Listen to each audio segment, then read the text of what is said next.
Andam Krishnam Vande Jagat Gurum. Verse 48. Okay, chapter 2.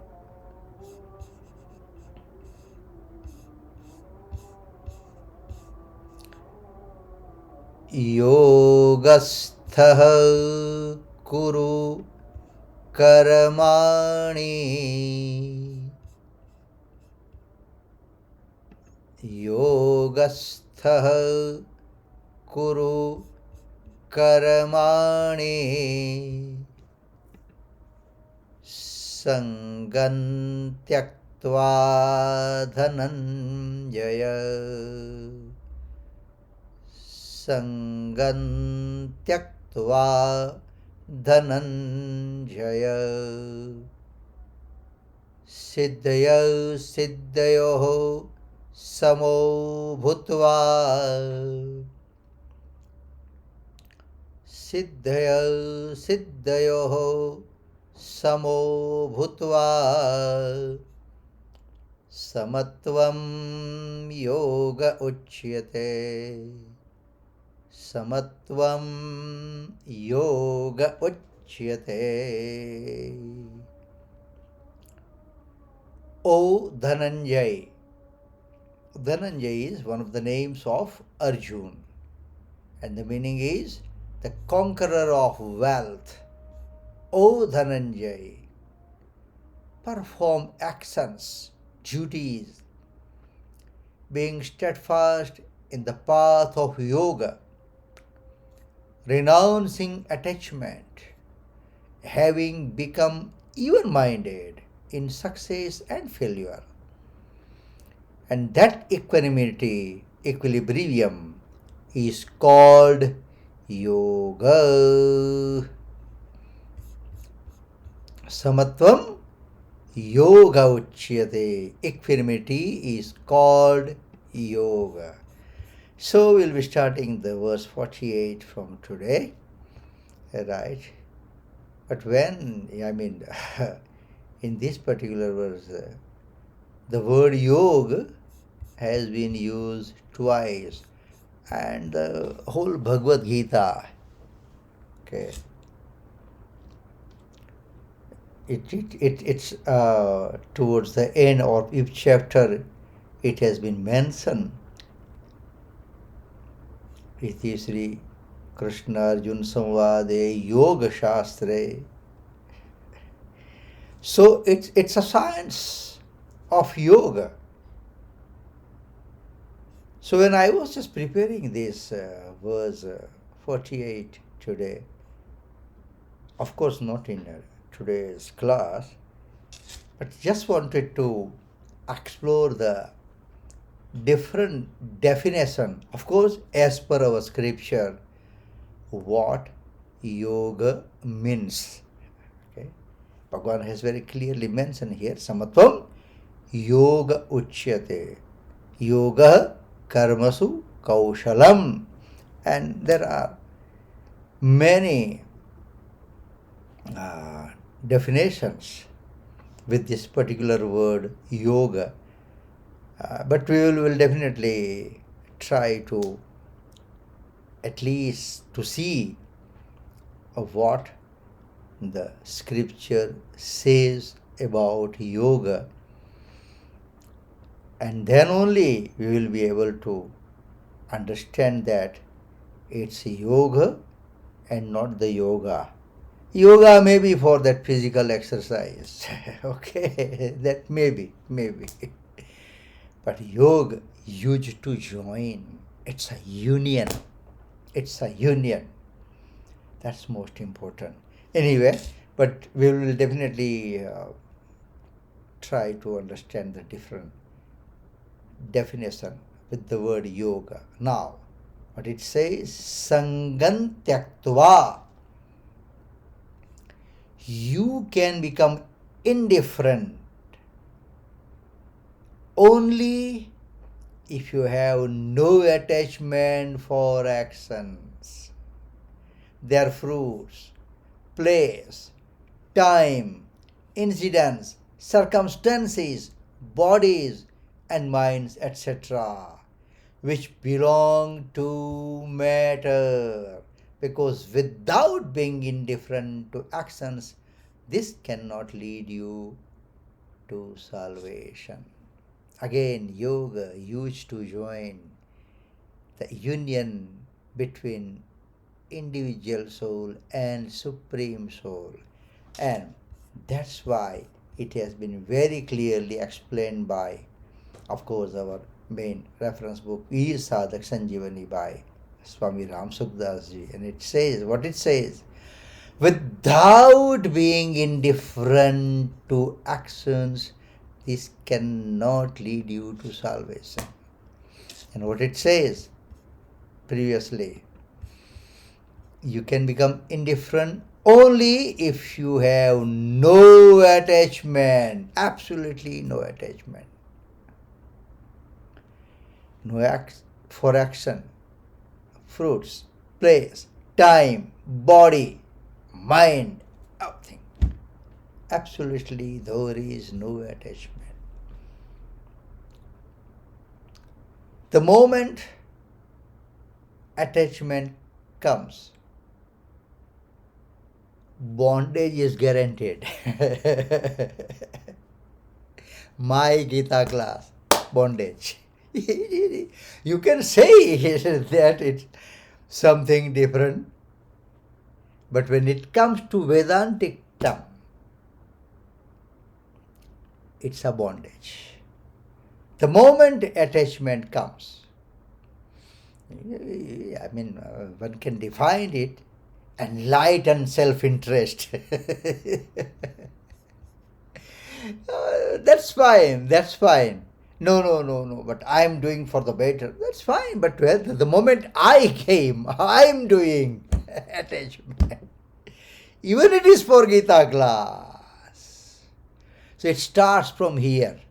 And that's why very wisely Swami Ram Sukdas ji has mentioned, only if you have no attachment for actions, their fruits, place, time, incidents, circumstances, bodies, minds, etc. Why? Because they belong to matter, Prakriti and Purush. Matter, Prakriti. Purush, spirit. Matter and spirit. So, Sangan Tyaktva. We need to understand this. It looks hard. It looks difficult. And that's why I always share with you, we have to start from some corner of our life. Something, slowly. And we'll be able to build it. We will start it gradually. This particular work, absolutely no attachment. This particular work, absolutely no expectation. This particular work, whether there is a pain or pleasure, honor or dishonor, I will still do it because I want to do. And last week we were when we were discussing about Swami Vivekananda ji, must do good because it is good to do. It is good to do. That's it. Simple. If you understand this simple point, you'll be able to win. So, this cannot lead you to salvation. Siddhaya siddhayoho samo.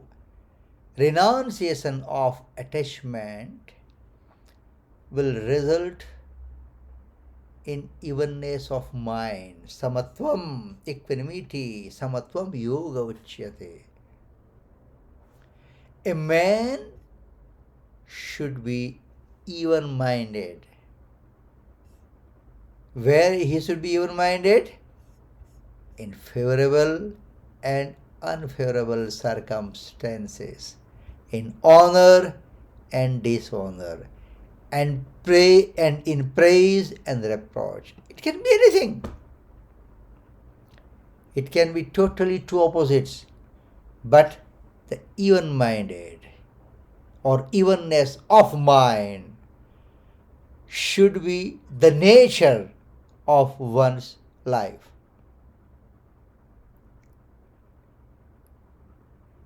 And that's why I always tell you that if this Gita is going to help me after my death, then it's okay. It should help me now. And that very reason I was discussing in detail about the last verse. Karmani evadhikaraste ma phaleshu kadachana. Absolutely. Just do it. Do it. So, now Swami Ramasukdas ji quote the Shankaracharya, okay, and he writes that while explaining this verse, Sri Shankaracharya writes, O Dhananjay, being established in yoga, perform actions only for God without even having the desire to please Him. Look at this. Look at this. How beautifully it has mentioned. Perform actions only for God. But in the second place, what did he mention? Without even having the desire to please Him. That's the height. That's the height. Knowledge gained by purification of mind as a result of the desireless, without the desire of fruits. Actions is called Siddhi. I repeat, knowledge gained by purification of mind as a result of the desireless actions is called Siddhi, success. And what is asiddhi? And whatever is contrary to it, lack of knowledge, is asiddhi, is failure. Perform actions being even-minded amidst success or failure. Perform. Be it success, be it failure. Be it painful, with pleasure. With whatever it is. Perform actions being even-minded. This evenness of mind or equanimity is called yoga. That's the definition of yoga as per particular this verse. Samatvam yoga uchyate. A follower of the discipline of disinterested action should be so even-minded while performing actions. Disinterested, you must know the Sanskrit or Gujarati or Hindi or Marathi word, and that is nishkam. Disinterested, basically what? Without any expectation. And that term in Sanskrit and so many vernacular language is known as nishkam. So, what it says? Disinterested action, niskam karma, okay, while performing actions, that he should not bother about their accomplishment or non-accomplishment, because we are. very good to escape. No, no, but if I start and if I can't accomplish it, if I can't finish it, you will see the people around us, in our society, in our circle. No, no, I really want to join your classes, because I get the people like that. I really want to. But with this work and everything, what's the point, man, if I join and then after 2, 3 weeks I cannot escape? Excuse. And then they want to justify. It's not nice to leave it halfway. And then, on top of that, they want us to endorse it. No, no, you're right. No, you're not right. You started. And that very reason, it has been explained very nicely, that he should not bother about their accomplishment or non-accomplishment, for getting the fruit or not, for getting salvation or not. He should remain devoted to his duty. That's it. That's it. Whether I will get salvation or not, whether I will get fruit or not, whether I'll be able to complete it or not. Don't worry, do it. Do it. That is more important. So that approach should be ours in each and every actions. If an aspirant has not realized detachment and equanimity, he should aim at evenness of mind. By having this approach, a striver will attain equanimity finally, which will lead to God realization or self-realization. God realization or self-realization, the Vedantic term, it is known as Atma Sakshatkar. Atma Sakshatkar. Realization, Atma Sakshatkar. And once that is, I wouldn't say once that is achieved, one that happens in one life, that you can say the height. But now we can see the gurus, their disciple even celebrate, it's my guru's Atma Sakshatkar day. It does not supposed to share this. Not supposed to share this.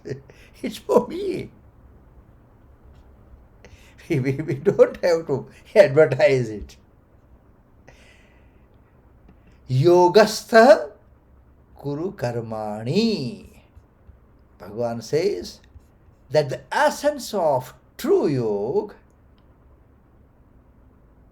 lies in even-mindedness, in success as well as failure. The person who keeps the mind ever in the poised state is called steadfast. In yoga, steadfast. That's why yogastha. Yoge sthira. Stable, steadfast. It's fine. It's okay. It comes, that's fine. It doesn't come, that is also fine. That is also fine. Should remain intact. Yeah. The sameness of mind should remain intact from the beginning of an action to its end. We start with full of enthusiasm, and gradually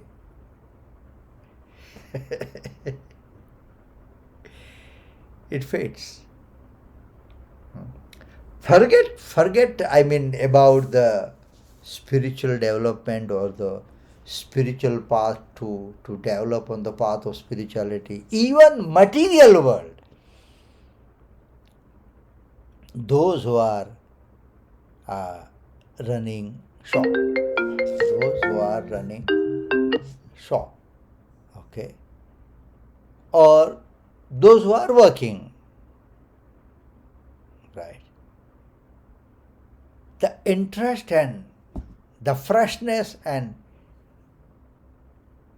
eagerness, or you name it, anything, the first day is still there after 22 years.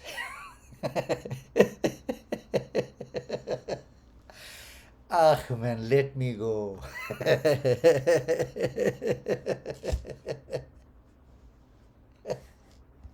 So, we can't maintain that in our material world even.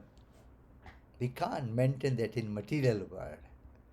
So what it says here, the sameness of mind should remain intact from the beginning of an action to its end. It should not be a temporary phase. In our life, there are always temporary phases. Now it's fine. And therefore that we have a good answer. Is it okay for now?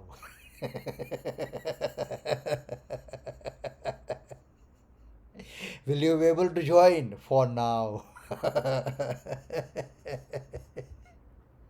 So it should not be a temporary phase. Otherwise, there are propensities of attraction and repulsion will go on coming up.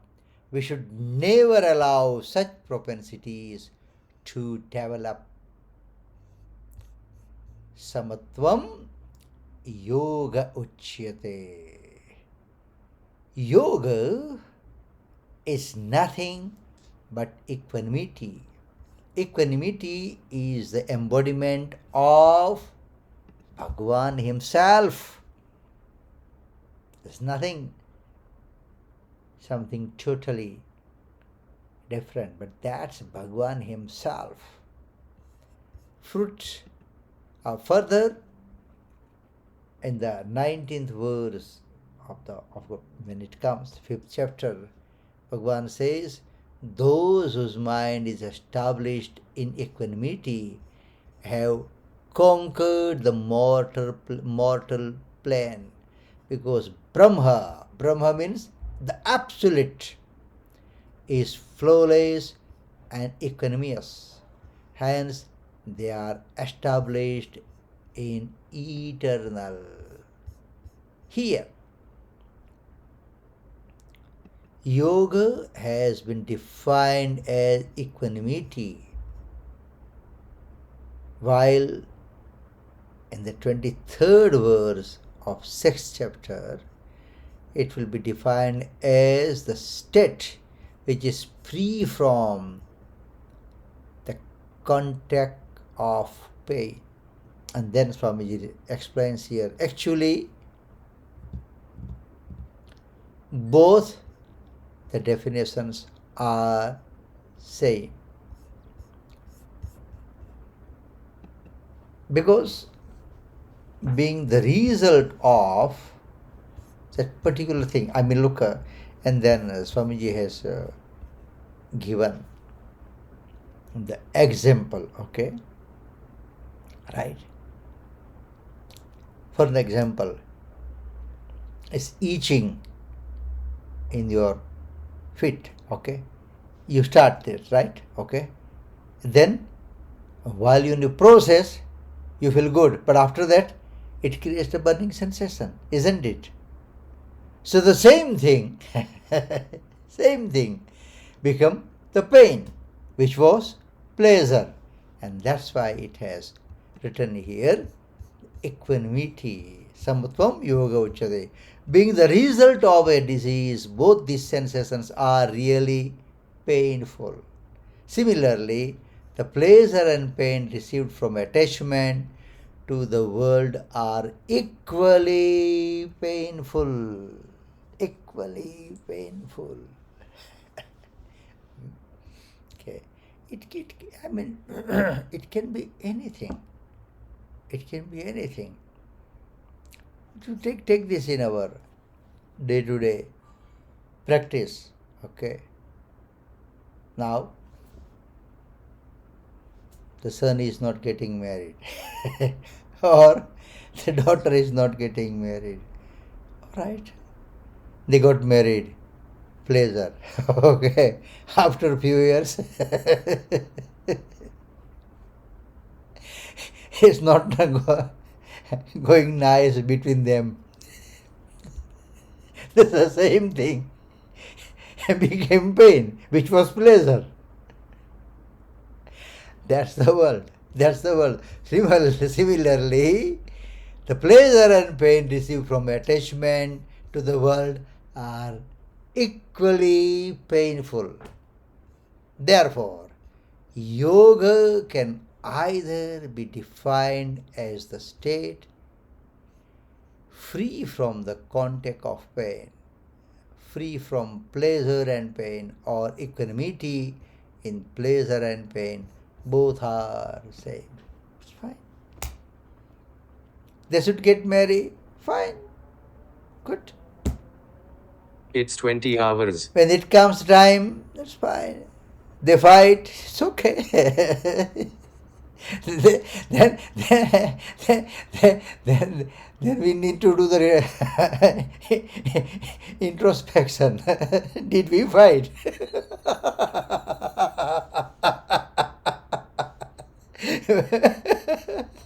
Then we'll get the answer. But then the problem starts, we try to justify it. No, but our time, it wasn't that bad, but that means we accepted it was there. I'm just giving our day-to-day life example to understand it more nicely. Okay.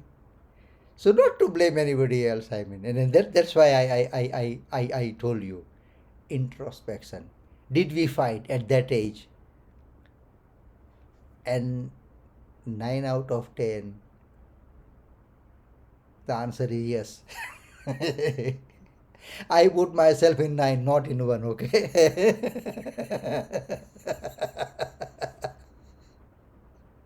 So it is there. It's there. It means that through all actions performed by physical, subtle, and causal bodies should render service to the world without having any selfish motive. This alone will lead to equanimity. You know that's why Gandhiji has mentioned somewhere that if I have to give my opinion about the Bhagavad Gita, it tells about Nishkam Karma Yoga, action without any expectation, be it worldly life, social life, family life, religious life, or it can be anything. It can be anything. And if we put this in practice, slowly, believe you me, it will help us. It will help us. The small thing. We have to start from some point. Then it's definitely going to help us. So whatever we do, we need to do because it's good to do, good because we want to do it, and rest in His good hands. If we develop this nature in our life, then definitely we are on the right path of the development, when I say development, spiritual development in our life. Small thing, small thing, small thing, small thing. Not necessary that it has to be acknowledged. You know, I mean, look, sometime, not directly, indirectly, we have a habit to say, you know, he's just doing, but you know, it's a thankless job. That means you expect the thanks. It's a thankless job. But why should you mention even that? Of course, I mean, it doesn't happen overnight, but I always tell you, and I told in today's talk also so many times, it should start from some point, from some corner, some angle. It's fine. I need to do it. Need to do it. Then, if you need to leave it. Fine. You need to work for a while, right? It can be organization or it can be anything, anything. You work. That's fine. And then you step down. You step down. There must not be a back of mind that now nobody is asking me. It's fine. Nobody consults me. It's fine. It's fine. They must have found their way. There's no need to ask you. It's okay. Carry on. Again, friends, thank you so much. We're going to conclude today's class. Okay. In today's talk, whatever you like, whatever you enjoy, credit goes to all the scripture, whatever I have studied, I have read, I have heard. Absolutely nothing belongs to me. And yes, we are thankful to Swami Ram Sukdas Ji, the main reference book, Sadhak Sanjeevani. And if at all we need to go in proximity of Bhagwan Krishna, the path we can choose what Arjuna has chosen. And that's why towards the end we always recite the 73rd verse of 18th chapter, followed by the Arti.